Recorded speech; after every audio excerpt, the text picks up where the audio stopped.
IVM. Hi, everybody. Just wanted to ask everyone for a quick favor. We're running a brand survey right now and would really appreciate it if you could let us know what you think about the advertising on IVM. Go to ivmpodcast.com/survey and do let us know. As part of this, we'll be selecting 10 random participants and sending them some IVM swag, so do fill out those surveys.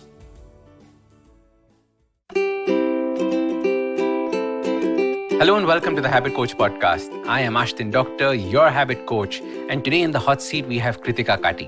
And Kritika has asked a very interesting question. I always have an issue with maintaining to-do lists. Some say they are great. Some say they add pressure. I don't even know what works best. It's overwhelming to have too many lists, one for work, one for personal. And how often should you be making a list? It gets too overwhelming. So I don't know what to do.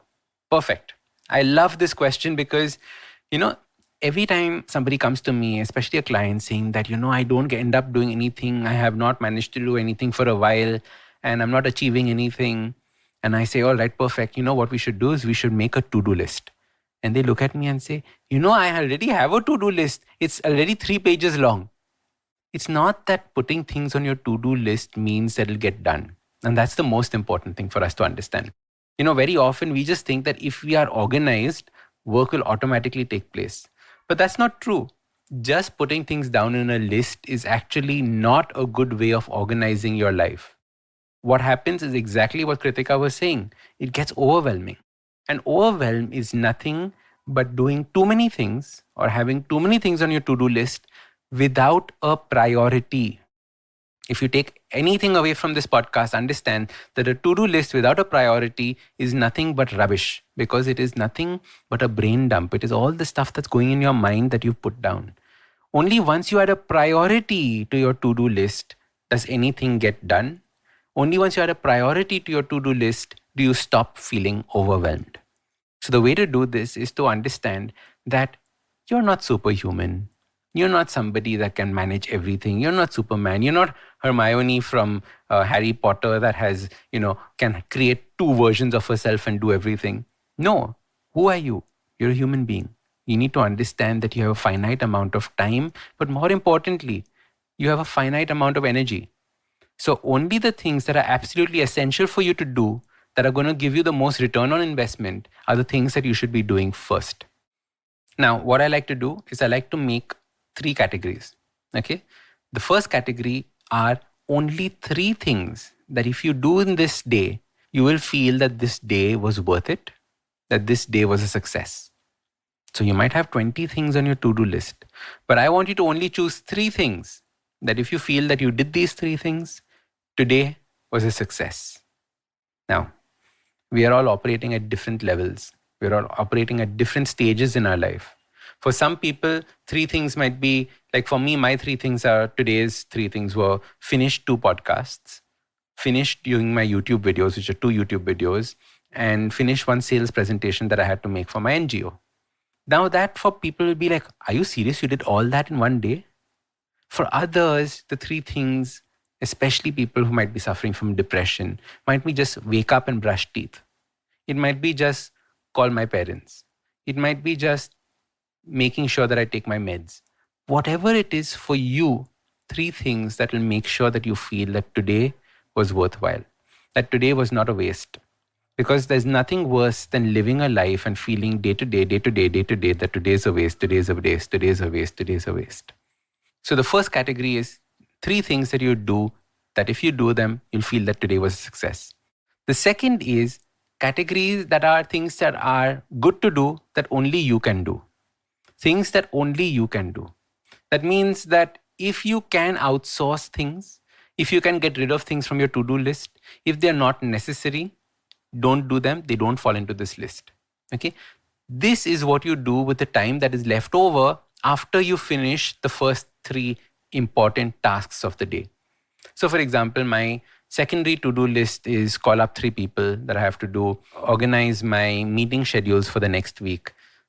Those are not primary things. Those are things that even if I got delayed from today to tomorrow are fine.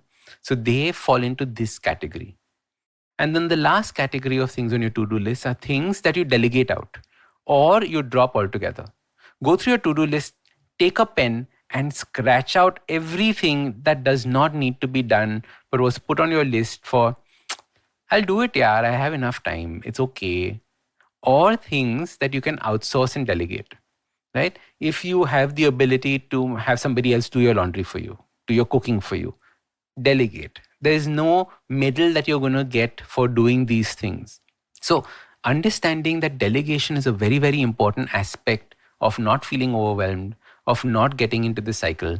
I keep telling people that use your kids. Kids make for absolutely brilliant helping hands if you teach them well. I remember my grandmother had taught me how to make mashed potatoes at home. She had taught me how to do half the housework because she enjoyed watching me and I enjoyed helping her out as well. So, I think using your kids, using the resources that are available to you makes a big difference in getting over this feeling of overwhelm. So now you have 3 categories of things on how to make a to-do list. The first is only choose 3 things that you need to do that will make your day feel worthwhile. The second list consists of all the things that only you can do and you cannot drop doing them. The third category consists of all the things that you're going to outsource or not do at all. The third list you don't have to worry about. The second list you only complete once you finish the top 3 most important. So now that you have prioritization, you will notice that the feeling of overwhelm disappears because you know exactly what needs to be done. And once it's done, you don't have to worry about it. The next and the last important thing on how to use a to-do list. Do not use to-do lists that are on your phone, that are on your computer. Always use a paper and pencil because there's a certain satisfaction that comes in putting a nice big tick mark across a to-do list once it's done.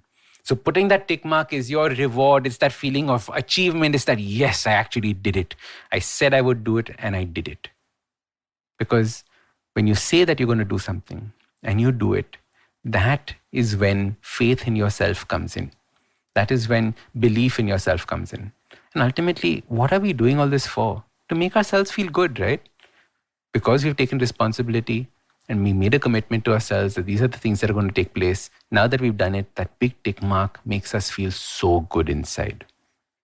I enjoyed this question because very often to-do lists are a bane, right? They're just such a problem. There are people who don't make any lists and are unorganized. And then there are people who make way too many lists and feel overwhelmed, just like what Kritika was saying.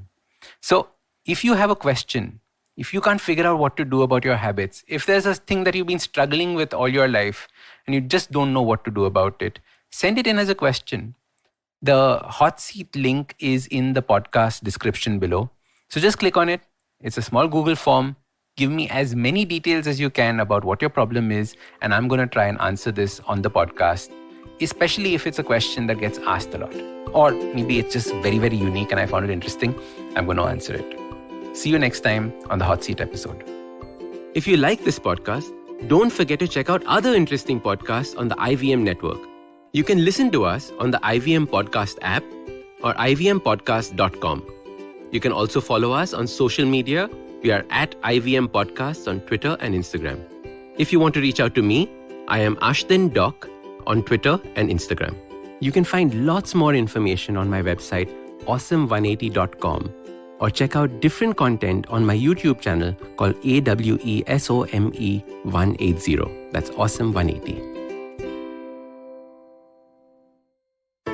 Hey, it's been another great week on the IVM Podcast Network. On The Longest Constitution with Priya, get a closer look at laws that protect our children from sexual abuse. Ashdin Doctor joins Sadaf and Harshit on Nankari to talk about the mental and physical benefits of intermittent fasting. On Misconduct, Raghavi and Nisha tell us how Seema Parihar went from being a bandit to a Big Boss contestant. On The Fighting Goat, Arjun and Somesh talk to Ranjit Ravindran about how mixed martial arts as a sport got so popular in India. And on This Round Is On Me with Gauri, Chef Aarti Sampath shares her experience of cooking for Prime Minister Modi when he was in the US. Do follow us on social media. We are IVM Podcast on Twitter, Facebook, Instagram, and LinkedIn. And remember, if you enjoyed this show or any of our shows for that matter, please do tell a friend. Word of mouth is the best way to spread the word about a podcast. And finally, we'd like to thank our sponsors on the network this week: Ciet Cred, Bank of Baroda, Quarter, CoinSwitch, Kuber, and Intuit India. We really do appreciate the support. You are what makes this possible. A wise man once said, traveling, it makes you speechless, then turns you into a storyteller. Well, listen to such travel stories and experiences exploring India on the Musafir Stories with us, Saif and Faiza. Catch us on the IVM website, app, or wherever you get your podcasts from.